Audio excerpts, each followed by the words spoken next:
Hello, traders. FX Pip Collector here. Today is Friday, February 2nd. I'm going to be analyzing the US dollar yen, starting on the monthly, working my way down to that 1 hour time frame for the full top down analysis. So, I still am calling this US dollar yen possibly a 1, 2, 3, 4, 5. Maybe this right here really is a top, and this is going to be like an ABC down or a 1, 2, 3 down.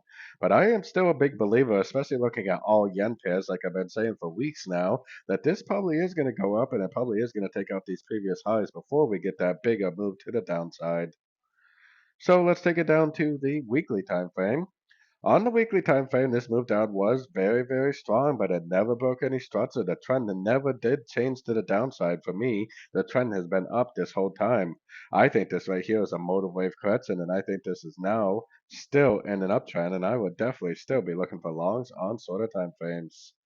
Going down to the daily time frame. Daily time frame is where you can kind of see a little bit closer that this is definitely a trend to the downside, which to me looks like a motive wave correction.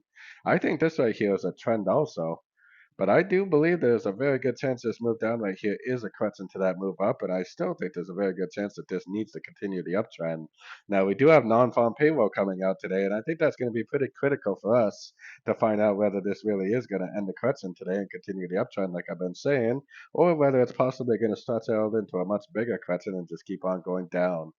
Really, primarily, especially if anybody's trading on like the 1 hour time frame and under, you probably should continue to look for shorts as of now because we really don't have any proof that this really is going up as of yet. Going down to the 4 hour time frame. On the 4 hour time frame, I definitely think we possibly have the end of a correction already, but you definitely need to be careful about going long already because we really don't have a break of structure. We don't have a higher low. We really don't have much telling us that this really is over. We do have impulsive down, we do have three ways up, and we do have a little bit of an impulsive down, but this very easily could, especially with the news coming out today, make another impulsive movement to the downside, especially with the fact that we have not broken any structure to the upside as of yet. So taking it down to the 1 hour time frame, to me, it definitely does look like this could be a bottom right here, and that this actually could be just continuing the uptrend, and today's news could just keep it going up, which I really do hope that is the case because that's going to be really good news for us because that's going to confirm the continuation of that bigger uptrend on the higher time frames, and that would also confirm that I need to continue to look for longs for the next several weeks.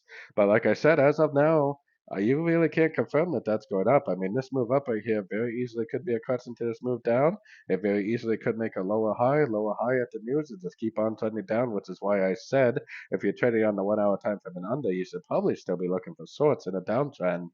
But if today's news does cause this to go up, and if it does start to break and hold above structure, then the next coming trading days and maybe next few weeks, I will definitely be looking for longs in an uptrend at the end of pullbacks.